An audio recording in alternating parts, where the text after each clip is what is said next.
नमस्कार। मैं मनोरमा शर्मा। मैं ब्रजेश पाठक। आज हम बातें करेंगे कबीर दास के बारे में।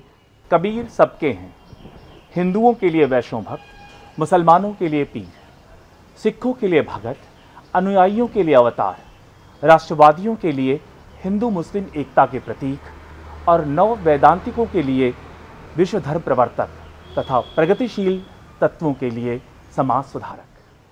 कबीर यानी जातिगत श्रेष्ठता के विरोधी, कमजोर वर्ग के पक्षधर, समता, बंधुत्व भावना और एकता के प्रतिपादक। कबीर के जीवन का प्रामाणिक इतिहास उपलब्ध नहीं है। जो कुछ है जनश्रुतियों, कबीर के स्वयं की रचनाओं और उनके समकालीनों की रचनाओं पर आधारित है। कहा जाता है कि कबीर दास जी का जन्म सन 1440 के आसपास और मृत्यु 1518 ईस्वी के आसपास हुई। कई लोग इनका जन्म 1398 ईस्वी के आसपास भी मानते हैं। शिशु कबीर का लालन पालन एक मुस्लिम जुलाहे परिवार ने किया, जिसे कबीर वाराणसी के लहरतारा नामक स्थान पर मिले। परिवार था नीरू और नीमा का, जो बुनकर का काम करते थे। 1455 साल गए, चंद्रवाट एक ठाठ ठहे, जेठ सुधी बरसाइत को पूरन मासी प्रगट भये। कबीर अपनी उम्र के बच्चों से बिल्कुल अलग थे। उनकी खेल में कोई रुचि नहीं थी। मदरसे भेजने लायक साधन माता पिता के पास नहीं थे, जिन्हें हर दिन भोजन की ही चिंता लगी रहती हो। बहुत संभव है उन्हें पढ़ाने का विचार ही माता पिता के मन में न आया हो। मसिका गद छुओ नहीं, कलम गही नहीं हाथ। मसिका गद छुओ नहीं, कलम गई नहीं हाथ। चारों जुग के महात्म, चारों जुग के महात्म, कबीर मुख ही जनाई बात, कबीर मुख ही जनाई बात। कबीर ने स्वयं कोई ग्रंथ नहीं लिखे, मुंह से बोले और उनके शिष्यों ने उन्हें लिख लिया। कबीर ने अपना गुरु रामानंद जी को माना है। इसकी भी एक कथा कही जाती है। रामानंद जी प्रतिदिन पंचगंगा घाट पर स्नान के लिए जाते थे। कबीर के मन में उहापोह था कि क्या वो उन्हें अपना शिष्य बनाएंगे या नहीं। एक दिन जब रामानंद जी गंगा स्नान को आ रहे थे, कबीर सीढ़ी पर लेट गए। भोर के अंधेरे में रामानंद जी का पांव कबीर पर पड़ा और उनके मुख से निकला राम राम। इतना सुनते ही कबीर ने उन्हें अपना गुरु मान लिया और राम नाम को मंत्र। काशी में परगट भये, रामानंद चेता। तन्ना बुन्ना तजो कबीर, राम नाम लिख लियो शरीर, राम नाम लिख लियो शरीर। कबीर भ्रमणशील व्यक्ति थे, घूमते रहे और ज्ञान बांटते रहे। उनकी मुख्य रचनाओं साखी सबद रमैनी को उनके शिष्यों ने लिपिबद्ध किया। कबीर की भाषा सधुक्कड़ी और पंचमेल खिचड़ी थी। कबीर आजीवन समाज और लोगों के बीच व्याप्त आडंबरों पर कुठाराघात करते रहे। काकड़ पाथर जोड़ के, काकर पाथर जोड़ के मस्जिद लई चुनाए। काकर पाथर जोड़ के मस्जिद लई चुनाए। ताचड़ी मुल्ला बाग दे क्या बहरा हुआ खुदा है। ताचड़ी मुल्ला बाग दे क्या बहरा हुआ खुदा है। पाथर पूजे हरी मिले तो मैं पूजूं पहाड़। इससे तो चक्की भली, इससे तो चक्की भली, पीस खाए संसार। इससे तो चक्की भली, पीस खाए संसार। कबीर ने अपनी मृत्यु के लिए मगहर को चुना। वस्तुतः काशी को प्राचीन काल से ही मोक्षदायिनी नगरी के रूप में जाना जाता है। वहीं ये कहा जाता है कि मगहर में मृत्यु होने से नरक की प्राप्ति होती है। जीवन भर रूढ़ियों, अंधविश्वासों और आडंबरों से लड़ने वाले कबीर ने अपने मृत्यु से भी इसे सिद्ध किया। उन्होंने जानबूझकर प्राण त्यागने के लिए मगहर को चुना। कबीर इस अंधविश्वास को तोड़ना चाहते थे कि काशी में मृत्यु होने से स्वर्ग और मगहर में मृत्यु होने से नरक की प्राप्ति होती है। जा मरने से जग डरे, जा मरने से जग डरे, सो मेरे आनंद। कब मरी हो कब पाई हो पूरन परमानंद। जा मरने से जग डरे, सो मेरे आनंद। कब मरी हो कब पाई हो पूरन परमानंद। क्या काशी क्या उसर मगहर, क्या काशी क्या उसर मगहर, जो पै हृदय राम बसे मोरा। जो कांसी तन तजे शरीरा, तो राम ही कौन निहोरा। जो काशी तन तजे शरीरा, तो राम ही कौन निहोरा। कहा जाता है कबीर का निधन सन 1518 या संवत 1575 में हुआ था। संवत 1575 किया मगहर को गौन। संवत 1575 किया मगहर को गौन। माघ सुदी एकादशी, माघ सुदी एकादशी, रहलो पवन में पवन, रहलो पवन में पवन।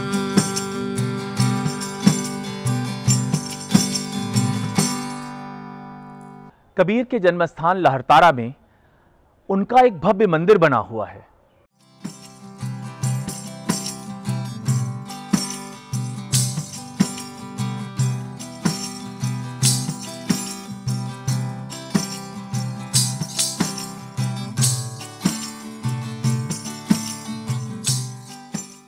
वाराणसी में कबीर की कार्यस्थली में आज एक पूरा मोहल्ला बसा हुआ है। यहाँ कबीर कीर्ति मंदिर है।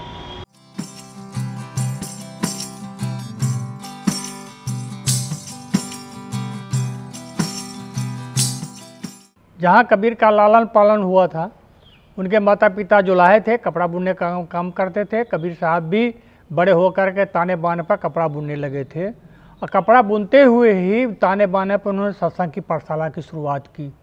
और जब सत्संग की पाठशाला चलने लगे तो भीड़ जुटने लगी।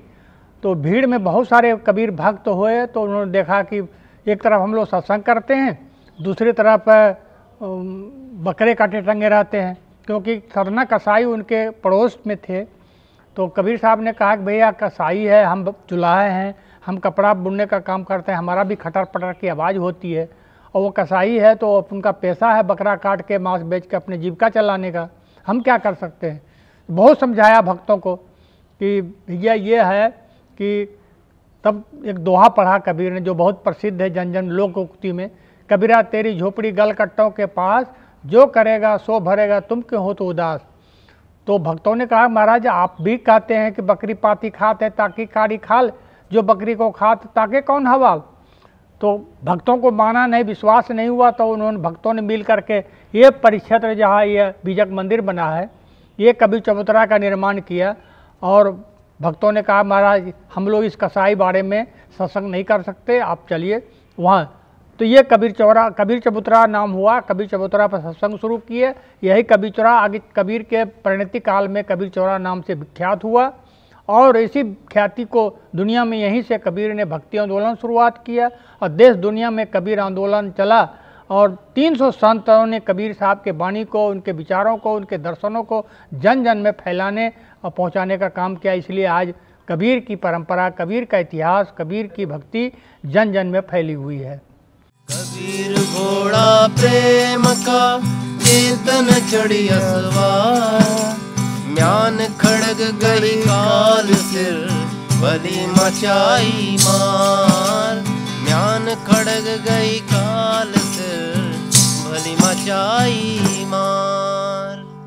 कबीर को सही अर्थों में समझने के लिए भारतीय चिंतन की परंपरा को भी समझना आवश्यक है। उन्होंने जो कुछ कहा है हजारों वर्षों के आध्यात्मिक चिंतन का प्रतिकलन है। उपनिषद इसके मूल स्रोत हैं। तत्वज्ञ ऋषियों द्वारा आत्मा, परमात्मा, मोक्ष, सृष्टि, माया आदि का जो गूढ़ चिंतन हुआ, उपनिषद उसके अक्षय स्रोत हैं। बाद में बौद्ध सिद्धों, नाथ योगियों और जैन मर्मी कवियों द्वारा उसी परंपरा को आगे बढ़ाया गया है। परमार्थ के लिए, ईश्वर के लिए, परम चैतन्य के लिए कबीर ने राम शब्द का प्रयोग किया है। किंतु कबीर के राम शांकर वेदांत के निर्गुण ब्रह्म के समान बिल्कुल नहीं हैं। वो तो विश्व से अतीत और विश्व में व्याप्त भी हैं। कबीर के राम घर घर में समाये हैं। वे अवर्ण हैं, किंतु सारे वर्ण उन्हीं के हैं। वे अरूप हैं, किंतु सारे रूप उन्हीं के हैं। पिंड और ब्रह्मांड दोनों देश से परिसीमित हैं। वे देश और काल से परे हैं। उनका न आदि है न अंत है। कबीर का राम वो राम नहीं है जो घट घट में बसने वाला राम है, जन लोक में बसने वाला राम है। और वही राम कबीर की आत्मा है, जिसको कबीर साहब ने राम कहते हैं। क्यों? आत्मा दर्शन है, इसलिए दर्शन आत्मा जपा नहीं जा सकता, इसलिए आत्मा को कबीर साहब ने राम का नाम दिया, इसे राम जपा जा सकता है। तेहि साहब के लागों साथा, दुई दुख में टिके हो सना था। तेहि साहब के लागों साथा, दुई दुख में टिके हो सना था। दशरथ कुल तरी नहीं आया, नहीं लंका के राह सताया। नहीं देवकी के गर्वई आया, नहीं जसोदे गोद खिलाया। पृथ्वी रमण दमन नहीं करिया, बैठी पाताल नहीं बल छलिया। नहीं बलिराज सुमांडल रारी, नहीं हरना कुश बंदल पसारी। नहीं होय बराह धरिनी नहीं धरिया, छत्री मारिनी छति नहीं करिया। नहीं गोवर्धन कर गई धरिया, नहीं ग्वालन संग वन वन फिरिया। गंडू के सालिग्राम नहीं कूला, मच्छ कच्छ होए जब नहीं डोला। द्वारावती शरीर न छाड़ा, ले जगन्नाथ पिंड नहीं गाड़ा। कह कबीर पुकारी के, कह कबीर पुकारी के। वही पंथी मति भूल, यही राखे हो अनुमान करे। सोथिल नहीं अस्तूल, यही राखे हो अनुमान करे। सोथिल नहीं अस्तूल।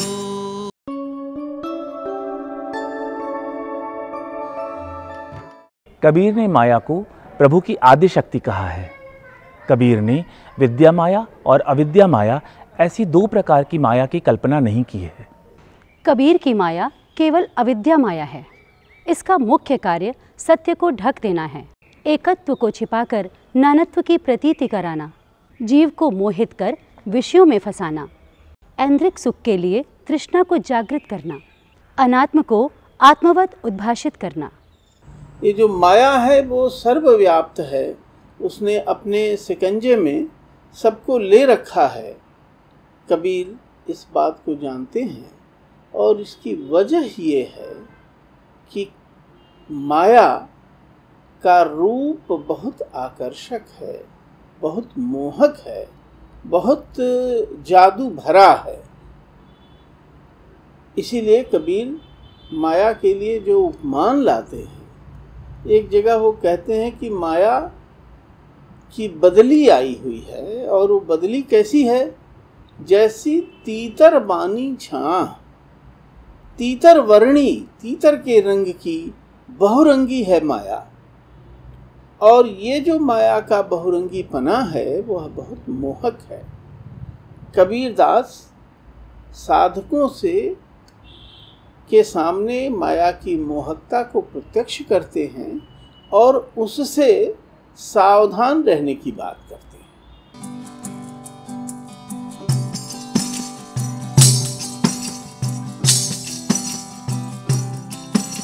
माया महा ठगनी हम जानी, माया महा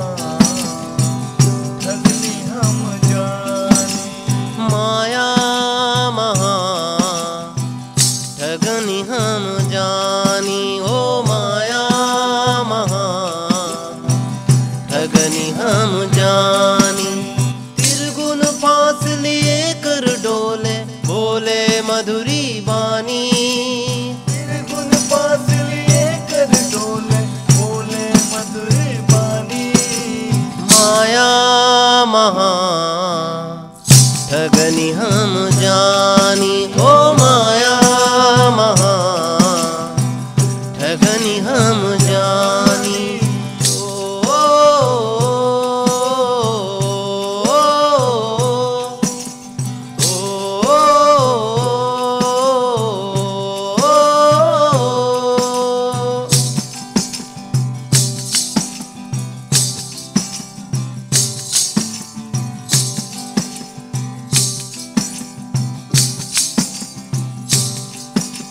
केशव के कमला होए बैठी शिव के भवन भवानी। केशव के कमला होए बैठी शिव के भवन भवानी। पंडा के मूरत होए बैठी पंडा के मूरत होए बैठी तीर्थ हूँ मैं पानी। माया महा ठगनी हम जानी। ओ माया महा ठगनी हम जानी।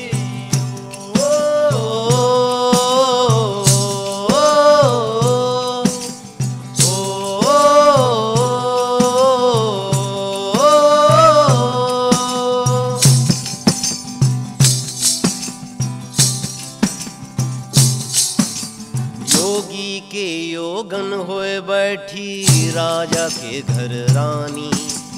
योगी के योगिन होए बैठी राजा के घर रानी। काहू के हीरा होए बैठी काहू के हीरा होए बैठी काहू के कौड़ी कानी। ओ माया महा ठगनी हम जानी। ओ माया महा ठगनी हम जानी।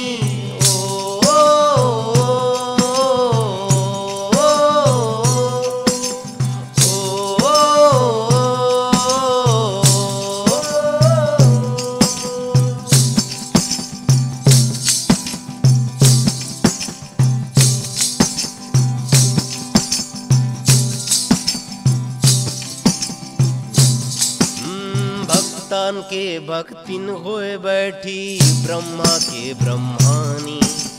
भक्तन के भक्तिन होए बैठी ब्रह्मा के ब्रह्मानी। कहे कबीर सुनो भाई साधो कहे कबीर सुनो भाई साधो यह सब अकथ कहानी। ओ माया महा ठगनी हम जानी। ओ माया महा ठगनी हम जानी।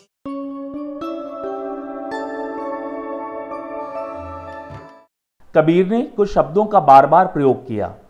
उन्होंने अपनी बात प्रतीकों के माध्यम से कही। आइए उन प्रतीकों को जानते हैं। दीपक, हीरा, पावक, इनका प्रयोग कबीर ने ज्ञान के लिए किया है। हाट यानी संसार। पंचसंगी, पंचचोर, पांच नाग, नदियां यानी ज्ञानेंद्रियां। दीपक शरीर, बाती प्राण, पतिंगा चिड़िया, कीचड़ विषय वासना, झोली संचित कर्म, नीर सागर अर्थात मानस, पंखी हंस, नलिनी सुंदरी यानी जीवात्मा। मृग वासनात्मक जीव, वन मनोदेहात्मक क्षेत्र, वृक्ष गगन मंडल, मानसरोवर खजूर यानी सहस्त्रार। सूर्य शिव, यमुना यानी पिंगला, चंद्र शक्ति, गंगा यानी ईड़ा, कदली मेरुदंड, पाताल यानी मूलाधार चक्र। पनिहारिन मछली कुंडलिनी, अहिड़ी कलाल भृंगी यानी गुरु, डाकिनी पिशाचिनी, मोहिनी ठगिनी, बेली बबुली यानी माया। किसी भी कवि के लिए, किसी भी संत के लिए शब्द ही सबसे बड़ा साधन होता है। कबीर का एक पद है जिसमें वो कहते हैं, सबदन मारी जगाए रे फकीरवा। सोत रही मैं अपने मंदिर में, सबदन मारी जगाए रे फकीरवा। जो परम गुरु है, जो फकीर है, वो सोते हुए साधक को जगाता है। हंसा चलन ससुर रिया रे, नैहर डोलम डोल,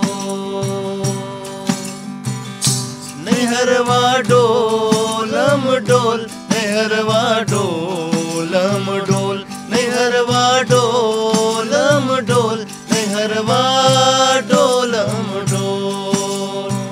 हंसा हंसा हंसा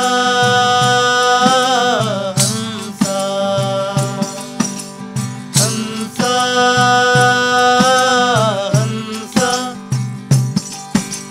हंसा हंसा।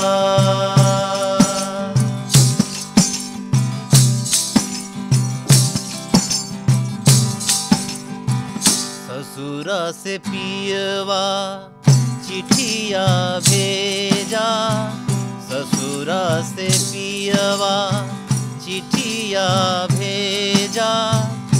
नैहर भाई गईले सो, ससुरा से पियवा चिट्ठिया भेजा। नैहर भाई गईले सो, खाना पीना मन हुना भाए, खाना पीना मन हुना भाए। अखियां से ढरकन लो, हंसा हंसा हंसा हंसा।